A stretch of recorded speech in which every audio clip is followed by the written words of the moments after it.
Good afternoon, girls. Good Good afternoon, sir. afternoon, sir.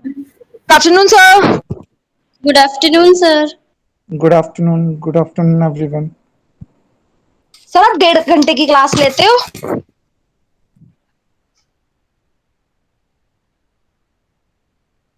नहीं मोनिका, मैं तो आधे नहीं, घंटे की मतलब लेता आप हूँ। फर्स्ट ईयर वालों की आप पूछ रही हूँ मैं।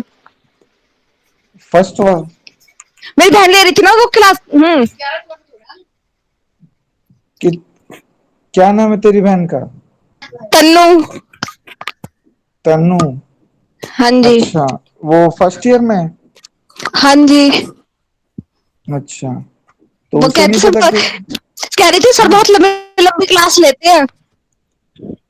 अच्छा, तो कल कल से ना लें, ये कहना चाह रही हो? नहीं, थोड़ा कम टाइम हो ना, इस वजह से। वो कहती मेरे को नींद आती है। अच्छा, नींद आती है। हम्म। अच्छा, तो ठीक है, कल से क्लास नहीं लेंगे तन्नू की। ठीक है, यही चाह रही है तू? नहीं, मैं तो नहीं चाह रही। नहीं, अच्छा, थोड़ा कम टाइम हो सर, ये ऐसे वैसे नहीं बोल रही मैं। चुप बैठ जा, चल वहाँ। ठीक है। हाँ जी गर्ल्स, तो हमारे यहाँ पे हमने कल आपका वॉल्टर मॉडल कर लिया था। आज हमने गॉर्डन मॉडल शुरू करना है। हाँ जी, हमने इसकी अजम्पशंस पढ़ ली थी हमने। गॉर्डन मॉडल की अजम्पशंस मैंने बताया था, ये आपकी सिमिलर होती हैं अजम्पशन जो आपकी वॉल्टर मॉडल में थी, जो हमारी कि no external financing, all equity firm, no taxes, perpetual earnings, constant internal rate of return, constant cost of capital, constant retention ratio और constant cost of capital greater than growth rate। तो इसका हमने आज हमने इसका प्रैक्टिकल पोर्शन शुरू करना है। बेसिकली आपका जो गॉर्डन मॉडल है वो क्या कहता है? गॉर्डन मॉडल आपका क्या कहता है? Investors are rational in their approach and they want to avoid risk. The risk is the possibility of not getting the desired rate or return on investment. There are two possible actions for the firm. One, it can distribute the current dividends or it can retain its earnings.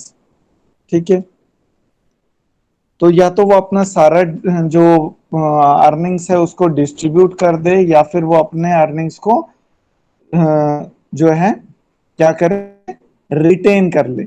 तो जो आपके investors हैं वो क्या हैं, वो rational हैं। तो वो रैशनल सोचते, वो क्या करते हैं, वो कहते हैं कि भाई हमारा अ, जो इन्वेस्टमेंट जो हमें रेट ऑफ रिटर्न मिलने वाला है, ठीक है, अगर वो हमारा डिविडेंड जो अगर हमें कैश में मिल जाएगा तो हम उस पैसे को कहीं और भी इन्वेस्ट कर सकेंगे। ठीक है, तो उसके लिए वो क्या कह रहे हैं, out of both these actions of the firm, the investor would always prefer the first, distribution of the current dividends, and then their rather than its retention by the firm for distribution of the dividend in the future। यानी कि वो किस principal को follow करते हैं, basically आपका time value of money को वो ज्यादा अहमियत देते हैं। क्या होता है भाई time value of money? Girls, आवाज आ रही है ना? Yes, sir. हाँ जी, शिवांगी के अलावा कोई बताओ, टाइम वैल्यू ऑफ मनी क्या होता है, क्या होता है उसके अंदर?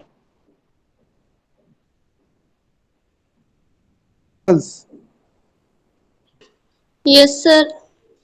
टाइम वैल्यू ऑफ मनी क्या होता मीन्स है? होता है कि आज का 1 रुपए कल के 1 रुपए से ज्यादा होगा। जैसे कल की 1 रुपए की वैल्यू बहुत कम होगी। ओके, हाँ जी, और कोई? सर मोनिका से पूछिए ना। अच्छा, मोनिका, कई मोनिका है, कौन सी वाली मोनिका से पूछना है? जो अभी सर क्लास कम करवा रही थी? 23, सर 23 जो भी मैं कह रही थी आपको कि आप क्लास ज्यादा लेते हो। हाँ हाँ, हाँ जी, मोनिका यदुवंशी है ना? हाँ जी, मोनिका, आवाज आ रही है? हेलो मोनिका, अब नहीं आएगी आवाज, नहीं? हाँ जी, और कोई बताइए गर्ल्स। अगर हम कहते हैं टाइम वैल्यू ऑफ मनी को वो ज्यादा अहमियत देते हैं, तो इसका मतलब क्या है कि उनकी नजर में जो उनके हाथ में आज जो 1 रुपया है, यानी कि जो कैश डिविडेंड उनके हाथ में आज है, उसकी कीमत वो ज्यादा, उसको ज्यादा वैल्यूएबल मानते हैं, बजाय कि आपका जो उनको एक एक साल बाद या जो भी उनका फर्म का इन्वेस्टमेंट अपॉर्चुनिटी के बाद जो उनको फ्यूचर में अर्निंग्स होने वाली है उससे। यानी कि वो किस थ्योरी पे चलते हैं आपके, one bird is better than two in the bushes. ठीक है, जो आपका एक बर्ड जो है शिकारी के उस पे कहा गया है कि शिकारी ने एक आपके पक्षी का शिकार कर लिया, लेकिन कोई उसे लालच दे रहा है कि भाई 2 पक्षी जो है वहां झाड़ियों में है, ठीक है, तो उनको पकड़ लो। तो वो उस केस में वो क्या कह रहा है, one is better, bird in hand is better than two in the bushes. ठीक है, एक जो हमारे हाथ में है वो बेटर है क्योंकि उसको हमने पकड़ा हुआ है, वो हमारे हाथ में है, हम उसका कैसे भी यूज कर सकते हैं। तो यही सेम स्ट्रेटेजी जो है डिविडेंड में भी है कि भी जो हमारे कैश में हमारे हाथ में डिविडेंड आ जाता है, हम उसको आगे री इन्वेस्ट करके हम उस पर रिटर्न कमा सकते हैं। लेकिन जो हमारा फर्म कह रही है कि हम तुम्हारे पैसे को अपने पास रिटेन रख के हम इसको फ्यूचर अपने अच्छी इन्वेस्टमेंट अपॉर्चुनिटीज में लगाएंगे और फ्यूचर में तुम्हें और अच्छा रिटर्न देंगे। बट क्योंकि एक रैशनल इन्वेस्टर हमेशा ये सोच के चलता है कि फ्यूचर जो है वो अनसर्टेन है, both on the basis of return and risk. यानी कि फ्यूचर में हम कह नहीं सकते कि आपका हो सकता है रिस्क ज्यादा बढ़ जाए और हो सकता है आपका रिटर्न ज्यादा भी आ जाए, हो सकता है आपका कम भी आ जाए। तो वो इस बेसिस पे, क्योंकि अनसर्टेनिटी के बेसिस पे नहीं चलते, वो क्या कहते हैं, हमें जो आज की डेट में जो कैश डिविडेंड मिल रहा है that is better then the future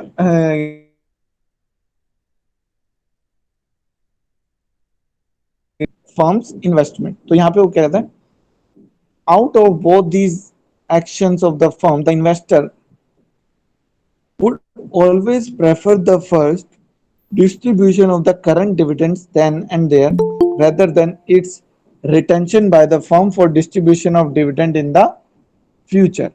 ठीक है, तो वो क्या कहते हैं अपना, this is because of the reason that the future dividend is uncertain both with respect to the amount as well as the timing. Thus, the investors would discount future dividends, that is, they would place less importance on it as compared to current dividend। यानी कि वो क्या कह रहा है यहाँ पे, आपका उनके ऊपर वो क्या लगाएंगे, आपका डिस्काउंट। जैसे हमने कैपिटल बजटिंग में पढ़ा था, एनपीवी निकालने के लिए डिस्काउंट लगाते थे हम, जितना ज्यादा आपका फ्यूचर में टाइम पीरियड ज्यादा होगा, यानी कि आज से 5 साल बाद की अर्निंग्स की प्रेजेंट वैल्यू जब हम निकालते थे तो उसमें हम बड़ा डिस्काउंटिंग फैक्टर लगाते थे, उसकी वैल्यू हमारे लिए कम होती थी। ठीक है, तो यहाँ पे वो वही बात कह रहा है, therefore if the earnings are retained the market price would be adversely affected. क्यों क्यों अफेक्ट होगा आपका, retained earnings are considered to be risky option। उसके बाद क्या कहता है, the above approach underlining Gordon's model of dividend relevance is also described as a bird in the hand approach, जो मैंने आपको बताया, that a bird in hand is better than two in the bushes। What is available at present is preferable to what may be available in the future। The future is uncertain and the more distant the future is the more uncertain it is likely to be। ठीक है, जितना ज्यादा future में हम आगे का कहेंगे कि भाई आपको 5 साल बाद इतने मिल जाएंगे या 10 साल बाद, तो हमें नहीं पता फ्यूचर में क्या हो जाए। हो सकता है आपका कुछ टाइम पीरियड बाद ऐसी गवर्नमेंट पॉलिसीज लागू हो जाए जिससे आपको वो अपॉर्चुनिटी ना मिल पाए और वो बेनिफिट आपको ना मिल पाए। ठीक है, जो कि आपको करंटली डिविडेंड में मिल रहा था।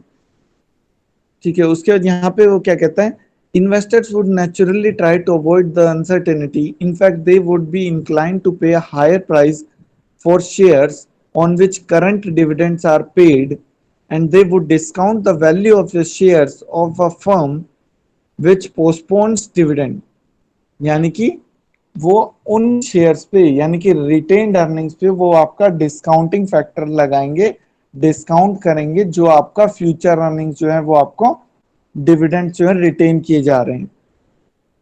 The discount rate would vary as shown in this with the retention rate or level of retained earnings. In other words, the discount rate would increase with the increase in retention rate. The term retention ratio means the percentage earnings retained. It is the inverse of dividend payout ratio. ठीक है, इसका आपका ये diagram भी बनाया हुआ है आपका. ठीक है, retention ratio and discount rate का.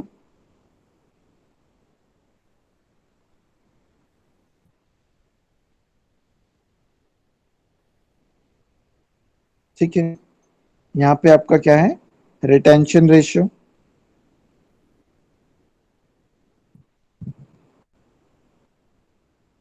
जस्ट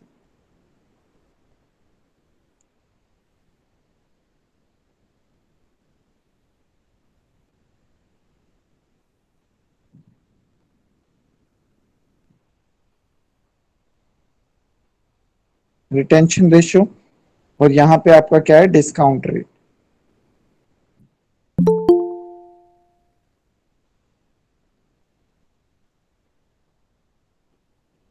यानी कि जैसे जैसे आपका रिटेंशन रेशियो बढ़ता जाएगा ऐसे ऐसे ही आपका रिटेंशन रेशियो भी, सॉरी, जैसे जैसे आपका रिटेंशन रेशियो बढ़ता जाएगा वैसे वैसे ही आपका डिस्काउंट रेट भी बढ़ता जाएगा. ठीक है, हाँ जी. इसमें आपका गॉर्डन ने एक फॉर्मूला दिया है, गॉर्डन मॉडल ने.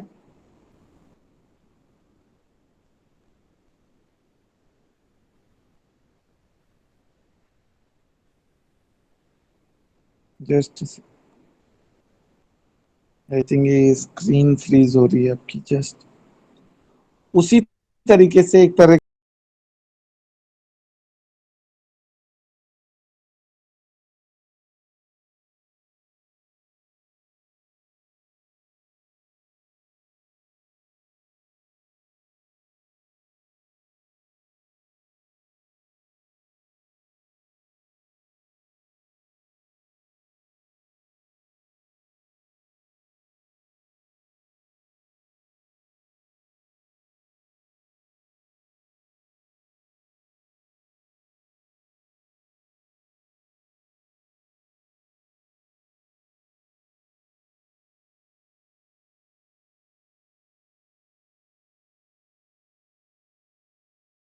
से यहाँ पे किया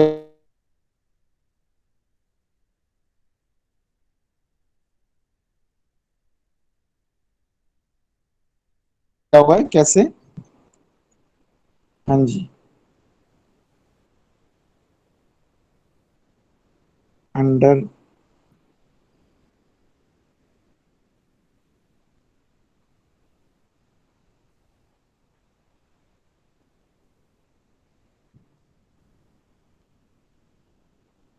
ये दिखाई दे रहा है girls. Yes sir. Yes sir. तो इसके अंदर आपका क्या कह रहा है, P equal to E 1 minus में B अपॉन में के माइनस बी आर. ठीक है जी. पी आपका क्या है, मार्केट प्राइस पर शेयर.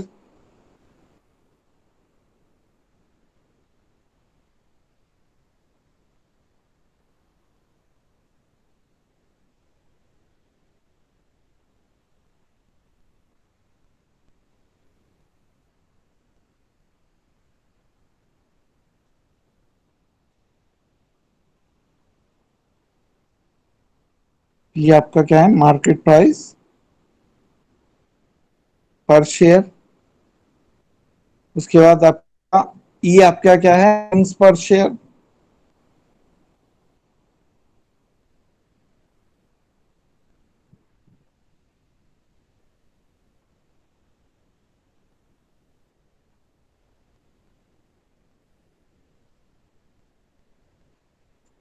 बी आपका क्या था? बी आपका क्या है? Retention ratio.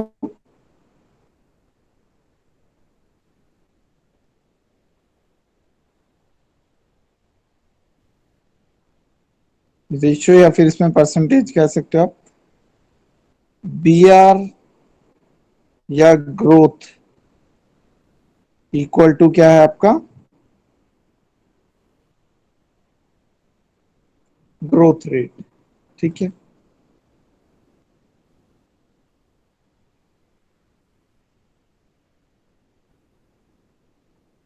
यही आपको पता है, कॉस्ट ऑफ कैपिटल या इक्विटी कैपिटलाइजेशन रेट।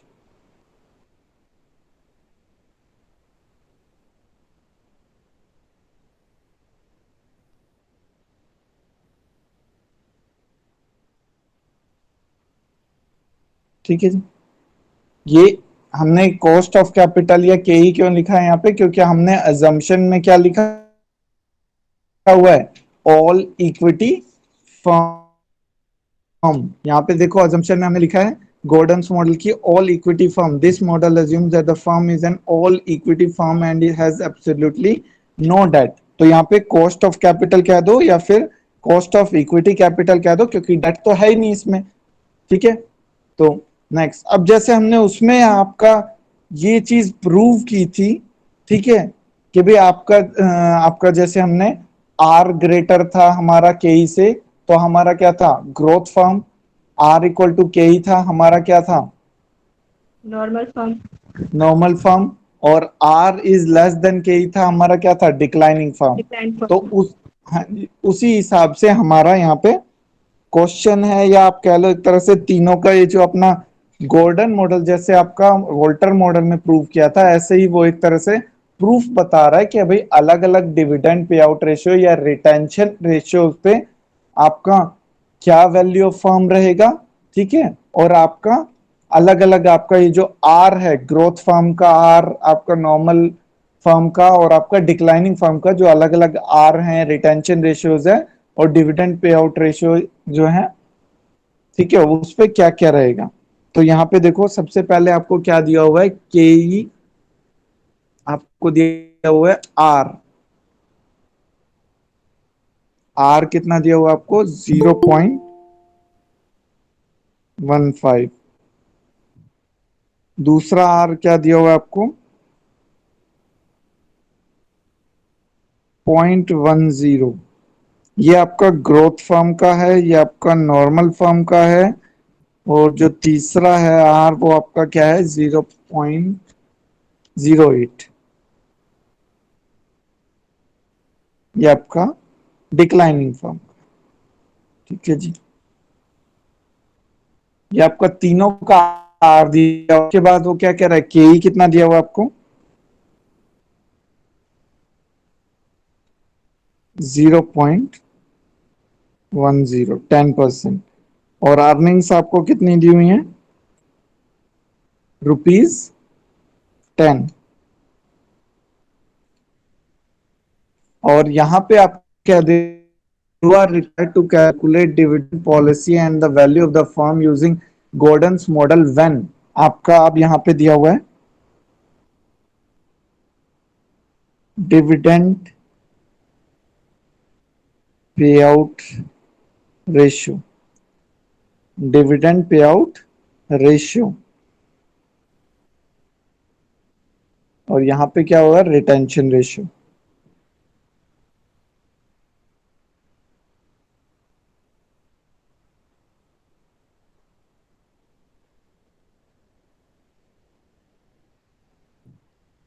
ठीक है भाई, यहाँ पे क्या है? डिविडेंड पे आउट रेशियो कितना होगा? 1 - बी। और ये क्या है आपका? बी। ठीक है,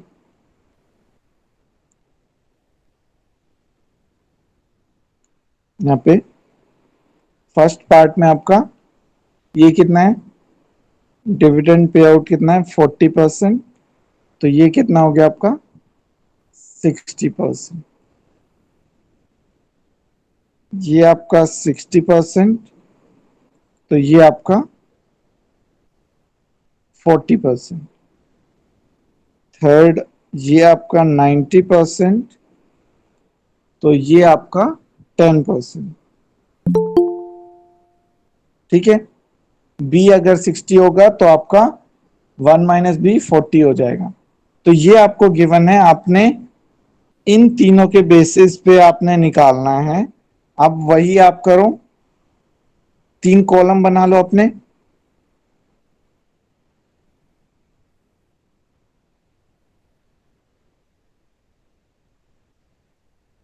one is R is greater than K, यानी कि no growth form R is equal to के।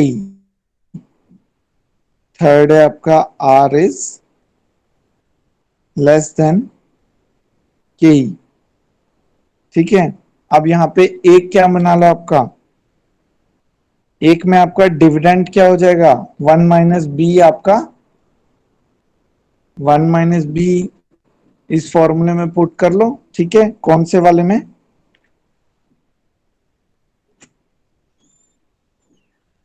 एक में आपका 1 - b, 1 - b कितना रख लो, 40%। ठीक है,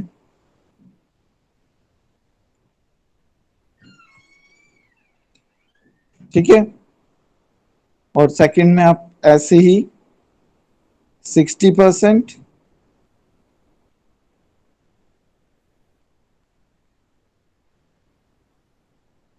या बी रख लो, या 1 - b जिसकी भी आप वैल्यू रखना चाहते हो। ठीक है, और यहाँ पे 1 - b आपका कितना हो जाएगा, 90%। ठीक है जी, अब इसको सॉल्व करो उस मेथड से, गॉर्डन वाले से, P equal to E 1 - b upon K minus b into R. ठीक है भाई, कर लोगे। सर यस सर, हो सर जाएगा। सर आपने ये एक जगह हम हर तीनों जगह 40% भी तो रख के कर सकते हैं ना। हाँ जी, सर आपने 1 - b एक जगह 40% लिया है, एक जगह 60%, एक जगह 90%।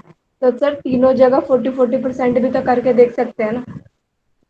ये आपका, ये आप ऐसे करो। ठीक, ये जो आप कह रहे हो, ये 40% हो गया। फर्स्ट पार्ट 40 वाला करो, जिसके अंदर आपका आर कितना होगा, यहाँ पे आर होगा आपका ग्रोथ फॉर्म में, आर इक्वल टू आपका 0.15 है, और यहाँ पे आपका आर जो है, आर इक्वल टू 0.10 है, और यहाँ पे आर इक्वल टू आपका, जैसे उसमें किया था हमने। ठीक है, यहाँ पे तीनों को करो। आप पहले 40% डिविडेंड पे आउट रेशियो पे तीनों का देखो, फिर आप क्या कहते हैं, आपका 60% पे देखो, और फिर 90 पे देखो। देखो तीनों पे आपकी वैल्यू ऑफ फर्म क्या आ रही है, निकालो। तीनों पे देखो क्या आ रही है आपकी वैल्यू ऑफ फर्म, या आपका जो मार्केट प्राइस है क्या आ रहा है आपका। नॉर्मल फर्म में तो आपका तीनों में 100 ही आएगा, चाहे डिविडेंड पे आउट रेशियो चाहे आपका 40 हो, चाहे 60 हो, चाहे 90 हो। ठीक है, करो एक बार इस फॉर्मूले को ट्राई करो तीनों में। हाँ जी गर्ल्स, करिए, ट्राई करिए इसको। कर रहे हैं। हाँ जी, यस सर, कर रहे हैं।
सर आंसर माइनस में आ सकता है?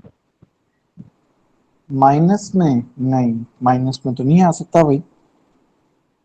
सर के ई तो हमारा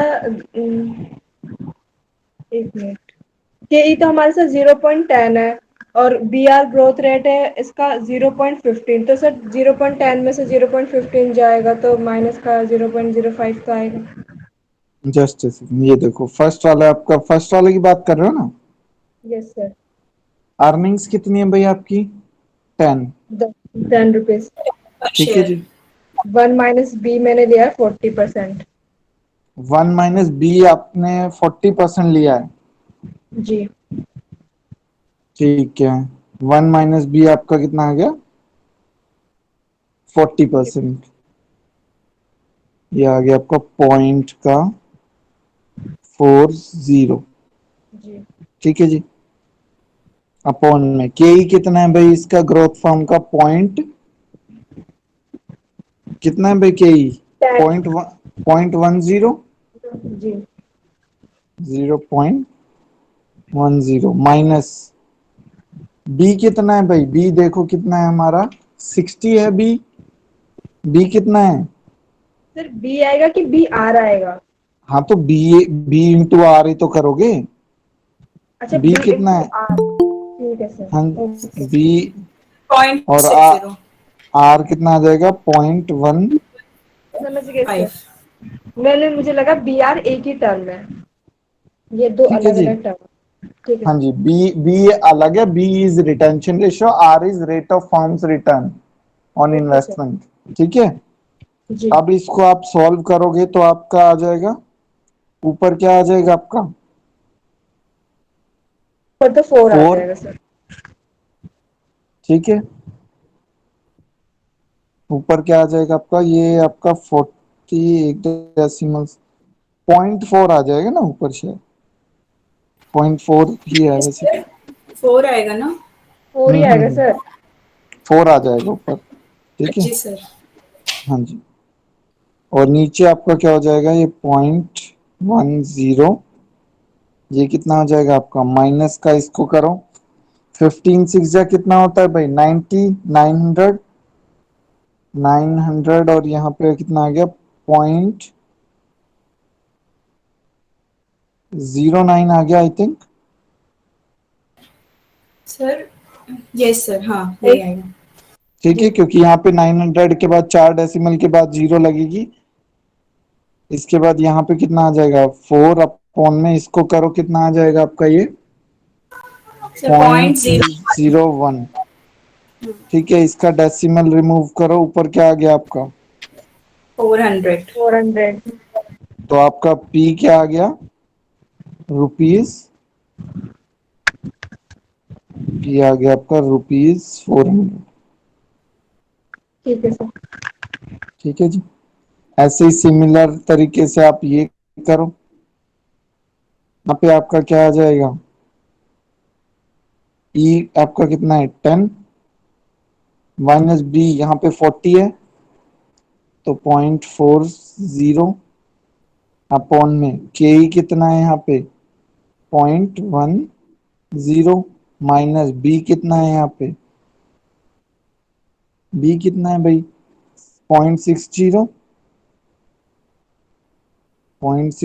आर कितना है भाई यहाँ पे? 0.10। पॉइंट 10। .10। इसको सॉल्व कर लो। ऊपर कितना आ गया आपका? 4। 4 अपॉन में यहाँ पे कितना आ गया? .10 माइनस में .06। Yes sir. इसको माइनस करो, सर कितना आ गया 4 आपका? अपॉन .04। 0.04, यही आ गया। ऊपर क्या चला गया? 100। हाँ, 4 से 4 कट गया, 100 हो गया। वैल्यू क्या आ गई? 100। 100। 100 सर। ठीक है जी। ये कैंसिल हो गया तो आपका क्या आ गया? रुपीज। नॉर्मल फॉर्म में हमेशा पी की वैल्यू क्या आएगी? 100 आएगी, क्योंकि 100 ही आएगा सर। आर इक्वल टू के ही है, यानी कि rate of return on firms investment is equal to cost of equity या कॉस्ट ऑफ कैपिटल जिसे हम कहते हैं। अब देखो डिक्लाइनिंग फर्म में P इक्वल टू 10.40 अपॉन में यहाँ पे क्या आ जाएगा आपका 0.10 माइनस आपका ये क्या है B कितना है सर 0.6 0.60 और और R कितना है आपका 0.0 0.08। हाँ जी, तो करो इसको 6 8 जा 480 48 480 480 पॉइंट P कितना आ गया 0.048 4 अपॉन में 0.10 माइनस में 0.048 माइनस करोगे तो कितना आ गया आपका सर 0.052। 0.052 इसको करो ऊपर ले जाओ 1000 को ऊपर ले जाओ, ठीक है। तो इसको सॉल्व करोगे तो क्या आ जाएगा आपका, इसको सॉल्व करके रुपीज सर 76.9 आ रहा है, 77। 77 आपका इसको सॉल्व करोगे तो आ जाएगा, ठीक है। ये डेसिमल ऊपर ले जाके ठीक है जी। ऐसे ही आप लोग ये आपने कब किया ये, जब आपका बी जो था रिटेंशन रेशियो या डिविडेंड पे आउट रेशियो जो है आपका कितना था 40 था, डिविडेंड पे आउट रेशियो कितना था आपका 40 था। ऐसे ही आप 60 पे करो, ऐसे ही आप 90 पे करो, और तीनों में फिर आप उसको कंपैरिजन करोगे तो आपको पता चल जाएगा कि भाई आपका कब आपका गॉर्डन मॉडल के हिसाब से, यहाँ पे देखो आपका जब आप इसका करते हो तो जब आपका डिविडेंड पे आउट रेशियो जो है 90% है तब आपका पी कितना है 106, लेकिन जब आपका डिविडेंड पे आउट रेशियो 60% है तब आपका 150 है, और जब आपका डिविडेंड पे आउट रेशियो 40 है तब आपका कितना है 400, ठीक है। तो इससे पता चलता है जितना ज्यादा आप डिविडेंड पे आउट करोगे ग्रोथ फर्म वाले केस में, उसमें आपका मार्केट वैल्यू ऑफ फर्म या market price of the shares जो है सबसे ज्यादा आता है। और जैसे जैसे आप डिविडेंड पे आउट रेशियो को कम करते जाओगे, ठीक है, उस केस में आपका क्या होगा, ये sorry dividend pay out ratio को बढ़ाते जाओगे उसमें उतना ही ज्यादा क्या होता जाएगा, करंट मार्केट प्राइस कम होता जाएगा, ठीक है। हो गया क्लियर ये? जी सर। यस यस हाँ सर, जी, हो गया। हाँ जी। उसके बाद आता है आपका नेक्स्ट, आपका क्या आता है इसमें, मोडी गिलानियन मिलर अप्रोच, या हम जिसे कहते हैं एमएम अप्रोच। ये जो है ये आपका क्या है, किस बेसिस पे है ये भी, ये आपका ये भी आपका उसी बेसिस पे है जैसे हमारा उसमें था कैपिटल स्ट्रक्चर में थ्योरी ऑफ इररेलेवेंस। ये क्या कहता है आपका, थ्योरी ऑफ इररेलेवेंस पे आपका कहता है, ठीक है जी। थ्योरी ऑफ इररेलेवेंस पे ये फोकस करता है। तो थ्योरी ऑफ इररेलेवेंस बेसिकली आपकी क्या कहती है, वो कहती है कि भाई आपका डिविडेंड पे आउट रेशियो या फिर आपका जो रिटेंशन रेशियो है वो कुछ भी हो, आपका जो वैल्यू ऑफ द फर्म है या market price of the share है वो आपका चेंज नहीं होगा। क्यों नहीं होगा देखते हैं। The most prominent theory in support of the irrelevance of dividend and the value of the firm is provided by Modi, Gilani and Miller. The crux of the hypothesis is that the dividend policy of a firm is a passive decision which does not affect the value of the firm. The dividend policy is a residual decision which depends upon the availability of investment opportunities to the firm. Basically वो क्या कहता है, dividend pay out ratio आपका affect नहीं करता, वो इसका irrelevant है आपका डिविडेंड डिसीजन में। क्यों? क्योंकि आपका बेसिकली जो वैल्यू ऑफ द फर्म है वो किसके ऊपर डिपेंड करता है, वो आपका डिपेंड करता है कि फर्म्स के पास कितनी अच्छी इन्वेस्टमेंट अपॉर्चुनिटी है, उसके बेसिस पे वो आपका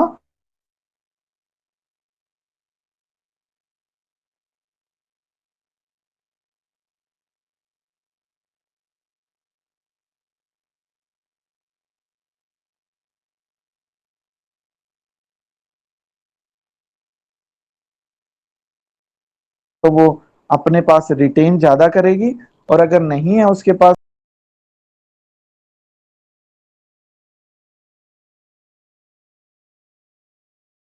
फर्म के पास इतनी अच्छी इन्वेस्टमेंट अपॉर्चुनिटीज, तो वो ज्यादा से ज्यादा क्या करेगी, डिविडेंड को बाहर पे आउट कर देगी, शेयर होल्डर्स को दे देगी। ठीक है, अजम्पशंस क्या हैं भाई, मोडी गिलानी एंड मिलर अप्रोच के क्या कहते हैं अजम्पशंस इनके। First, the MM approach is based on the following assumptions. क्या है पहला अजम्पशन, परफेक्ट कैपिटल मार्केट। हमने उसमें पढ़ा था कैपिटल स्ट्रक्चर में, एमएम वाली थ्योरी में क्या होता है भाई परफेक्ट कैपिटल मार्केट में। हाँ जी, अजम्पशंस में हमने पढ़ा था। फिर कैपिटल, हाँ जी सर। सर उसमें बताया था इन्वेस्टर्स का बिहेवियर रैशनल होता है और फ्लोटेशन कॉस्ट नहीं लगती और ट्रांजैक्शन फ्री होता है ट्रांजैक्शन। हाँ और जी, सर वो अपने मतलब शेयर्स को सेल करने के लिए फ्रीली, मतलब वो होते फ्री होते हैं। हाँ जी, फ्री होते हैं, सारी इंफॉर्मेशन उनको इजीली अवेलेबल होती है, फ्रीली अवेलेबल होती है, और सभी को जो फर्म्स के जो शेयर्स के जो अंदर के इंफॉर्मेशन है एक्सेस होती है, और वो आसानी से उसको ले सकते हैं। ठीक है, ऐसा नहीं है किसी Yes. एक और ताकि इंडिविजुअल, वो हाँ, हाँ जी, कोई एक same particular terms and conditions कर सकते हाँ हैं। जी, हाँ जी, ऐसा नहीं है कि कोई एक इंडिविजुअल जो है उसको अफेक्ट कर सकता है। ठीक है, सभी जो है आपके जो इन्वेस्टर्स हैं उनको सभी को बराबर आपका इंफॉर्मेशन होती है, सभी को मार्केट में फ्रीली अवेलेबल होती है, कोई ट्रांजैक्शन कॉस्ट नहीं लगता, कोई टैक्सेस आपके नहीं है, कोई आपका ट्रांजैक्शन कॉस्ट नहीं है। ठीक है, तो ये सारे आपके परफेक्ट मार्केट का अजम्पशंस में थे। सर ठीक है, no investor is large enough to influence the market price of the, हाँ जी, कोई कुछ कहना चाहता है। सर परफेक्ट कैपिटल मार्केट के सारे पॉइंट एक बार फिर से रिपीट करवा दीजिए। हाँ जी, सबसे पहला क्या होता है आपका, इंफॉर्मेशन जो होती है इन्वेस्टर्स को, यानी कि जितने भी आपके शेयर होल्डर्स या इन्वेस्टर्स हैं उनको सबको सारी इंफॉर्मेशन इजीली फ्रीली अवेलेबल होती है, यानी कि उनके लिए कोई भी ऐसी इंफॉर्मेशन नहीं है जो छुपी हो या जिनके लिए उनको चार्जेस देने पड़ते हो। ये अज्यूम करके चलते हैं कि सभी इन्वेस्टर्स को, चाहे वो अंदर का हो बाहर का हो, सभी को बराबर इंफॉर्मेशन इजीली एक्सेसिबल है। ठीक है, नेक्स्ट क्या कहता है आपका, देयर आर नो ट्रांजैक्शन और फ्लोटेशन कॉस्ट। कोई भी आपका नए इशू करने पे शेयर्स पे कॉस्ट ऑफ इशू या आपका जो भी ट्रांजैक्शन कॉस्ट होती है वो आपकी नहीं लगती है, वो फ्री है। देयर आर नो ट्रांजैक्शन, यानी कि कोई कितनी भी सिक्योरिटीज आप बाय करो सेल करो, जो भी आपकी ट्रांजैक्शन हो रही है उसमें कोई भी आपका खर्चा नहीं लगेगा, यानी कि जब भी जिसकी इच्छा हो वो खरीद सकता है कितने भी सिक्योरिटीज या शेयर्स, और जब भी बेच सकता है जब भी उसकी इच्छा हो, तो कोई उसको कॉस्ट का मैटर नहीं है। एंड नो इन्वेस्टर है is large enough to influence the market price of securities. तो क्योंकि हमारा जो इन्वेस्टर है वो आपका सभी को इजीली अवेलेबल होती है, और कोई भी इन्वेस्टर इतना बड़ा नहीं है, जो इतने बड़े शेयर का हकदार नहीं है जो पूरी मार्केट को वो अकेले इन्फ्लुएंस कर सके। ठीक है, उसके बाद नेक्स्ट क्या आता है, नो टैक्सेस एग्जिस्ट या there are no taxes. Fixed investment policy, the firm has fixed investment policy which does not change. It means the risk complexions of the firm will not change due to new investments out of retained earnings. ठीक है, certainty of earnings, यहाँ पे क्या कर रहे हैं, there is a perfect certainty as to future profits of the firm. Investors are able to forecast future share prices and dividends with certainty. ठीक है, ये हालांकि ये जो असम्पशन है ये लास्ट वाली जो है ये हटा दी गई है एमएम के द्वारा, तो बेसिकली आपकी ऊपर वाली जो तीन है वो है। Logic behind MM theory, MM theory basically क्या प्रपोज करता है, प्रोपोन करता है, या किन दो पॉइंट्स पे वो फोकस करता है, क्या है वो? MM claim that since the value of the firm depends upon its earnings and is not affected by dividend decision, shareholders are also indifferent between dividend and retention of earnings. यानी कि क्योंकि वो rational हैं आपके investor जो हैं, तो उनको कोई भी आपका फर्क नहीं पड़ता कि डिविडेंड कितना दिया जा रहा है और कितना रिटेन किया जा रहा है। वो इस चीज के ऊपर ज्यादा ध्यान नहीं देते, या उनके ऊपर कोई इस चीज का फर्क नहीं पड़ता। यहाँ पे क्या कह रहे हैं? There are two investment opportunities exist. There are two possible firms can retain its earnings to finance investment program. यानी कि फर्म जो अपनी जो रिटेन्ड अर्निंग्स हैं, ठीक है, उनको जो अर्निंग्स है उनको बाहर शेयर होल्डर्स के रूप में ना डिस्ट्रीब्यूट करके उसको रिटेन कर ले to finance the investment opportunity. Firm can distribute, second वाला क्या है? Firm can distribute the earnings to shareholders as dividends and raise an equal amount externally through issue of new shares for financing its investment program। ठीक है, या तो वो अपना retain कर सकता है जो उसके फ्यूचर इन्वेस्टमेंट के लिए, या फिर वो डिस्ट्रीब्यूट कर सकता है, ठीक है, शेयर होल्डर्स के को as dividend and raise an equal amount externally through the issue of new equity shares for financing an investment program।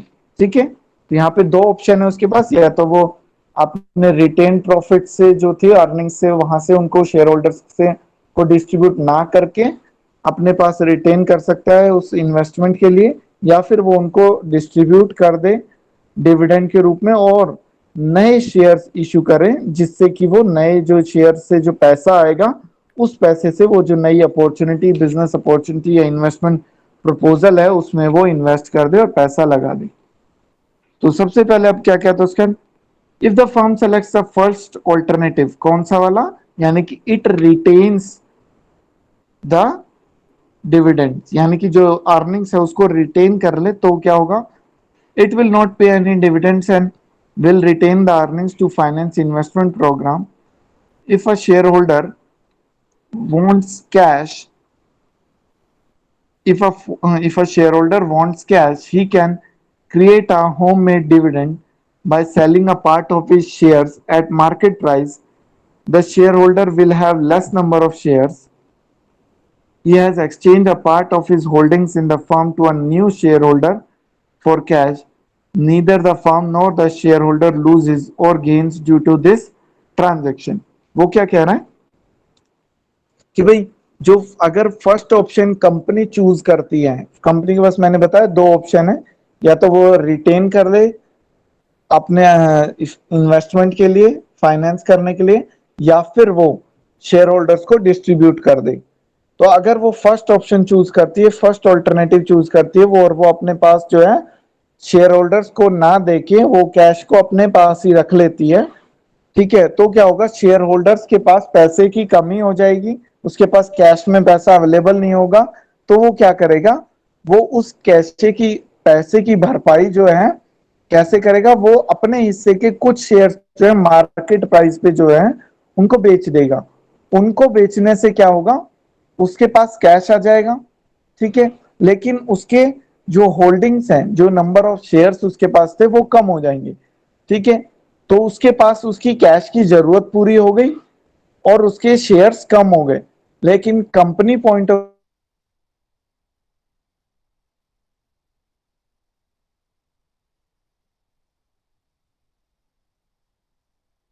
Share holder ने पैसे की जरूरत के लिए जो शेयर उसने बेचे हैं वो उसे उसने किसी और को बेचे हैं, यानी कि बेसिकली कंपनी के जो शेयर जो हैं वो इससे ट्रांसफर होके किसी और के पास आ गए, उसके सिर्फ एक्सचेंज ही हुआ है, उसके ऊपर कोई कैश का सच वो नहीं हुआ, ठीक है। तो यहाँ पे ना तो कंपनी ना तो शेयर होल्डर कोई गेन या लॉस होता है, शेयर होल्डर को भी लॉस नहीं होता और आपका फर्म को भी गेन या लॉस नहीं होता।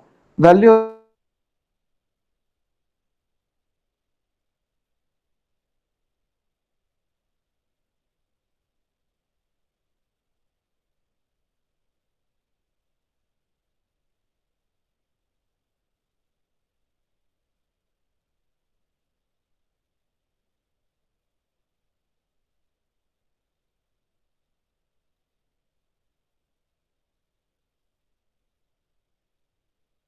कौन सा वाला, यानी कि फर्म जो है वो अपने शेयर्स को रिटेन ना करके अमंग शेयर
नेक्स्ट अगर हम बात करें, ये कहता है हेंस